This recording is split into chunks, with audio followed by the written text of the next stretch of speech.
Assalamualaikum. Hai. So, korang hari ni saya nak ajar sekejap macam mana kita nak reflectkan graf F dan kita dapat F inverse. Okay. So, contoh kita tengok graf yang pertama di sini. Saya zoomkan dia. Okay. So, graf ni kita tengok dia punya pintasan X berada di 2 kan. So, bila kita pantulkan, X akan pergi dekat Y lah sini kan. So, 2. And then, kita pantulkan saja dia punya bentuk. So, kita dapatlah F inverse.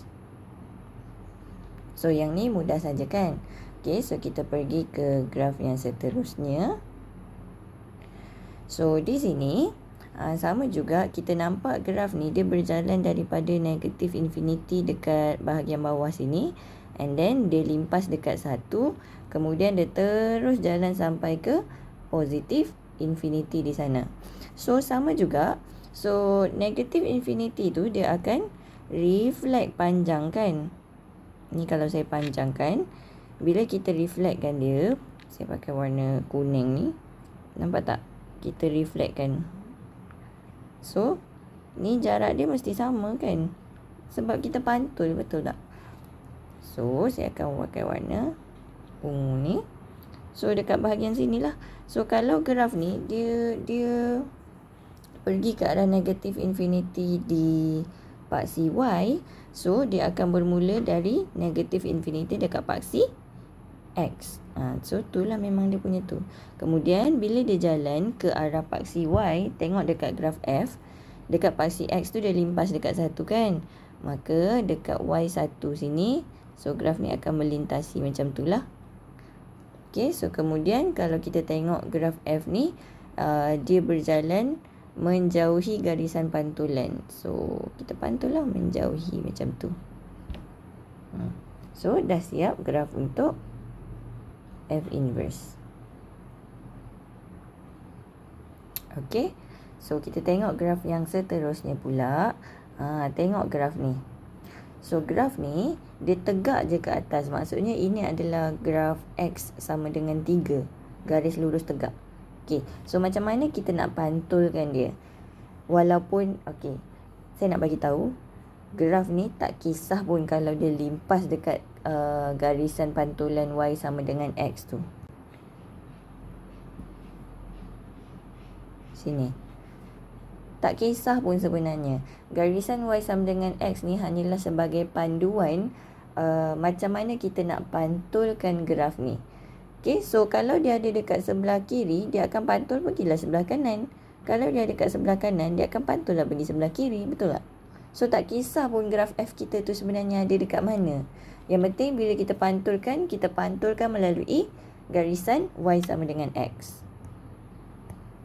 Okay, so saya guna graf warna pen warna purple. So, paksi X dia dekat 3. Paksi X pula. Pintasan X dekat 3. So, pintasan Y pun dekat sini. Inverse dia ada dekat 3. Garis lurus kan? And then kita gariskan je lah lurus. Dapat F inverse. Okay, macam tu je. So, kita boleh cross garisan pantulan tu. Don't worry. Okay, kita pergi graf yang seterusnya sini. So, ini adalah graf kuadratik di mana maksimum point dia adalah koordinat 2, 1. Maka, so kalau maksimum point dia dekat sini koordinat 2, 1. So, kalau kita inversekan dia, kita akan dapat koordinat bermula dari 1, 2 lah. So, X1, Y2. So, di sinilah permulaan dia. Nampak tu koordinat 1, 2. X jadi Y, Y jadi X. Sebab tu nama garisan pantulan ni Y sama dengan X. Okay. So, kemudian dekat graf warna merah ni, dia limpas dekat X sama dengan 3 kan. Maka, bila pantulkan jadi Y sama dengan 3 lah. Kemudian, kita lukis saja. Macam tu. Dah siap. Okay. Seterusnya. So, kita tengok. Okay, ni graf kuadratik senyum pula. So, minimum point bermula dekat koordinat 2, 1. So bila kita pantulkan dia, dia akan jadi koordinat 1, 2. So macam ni lah.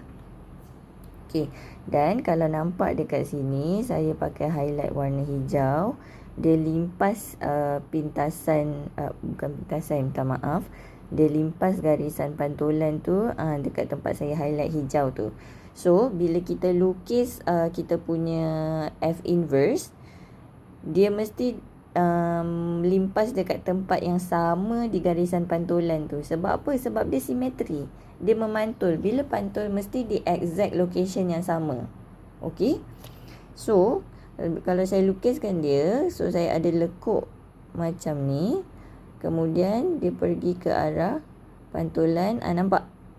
Dia mesti cross di tempat yang sama. Kemudian menjauhi garisan pantulan. Ini adalah F inverse. Mesti label F dengan F inverse. Dapat Okey. So sekarang awak dah tahu yang graf kita boleh melintasi garisan pantulan Y sama dengan X. So sama juga macam ni lah. Tengok tu dekat graf F tu, dia punya maximum point adalah koordinat 1, 3. Maka untuk F inverse kita, dia akan jadi koordinat 3 dan juga 1 macam ni. Kemudian dekat X, graf merah, dia limpas paksi X dekat 4 kan. So bila pantulkan, dia akan limpas paksi Y dekat 4 sini. Okay, so saya padam kejap yang koordinat ni. So sekarang kita akan lukiskan dia lah. So bila lukis dia akan jadi ini graf apa tadi? Sedihkan. So kita sedihkan dia macam ni.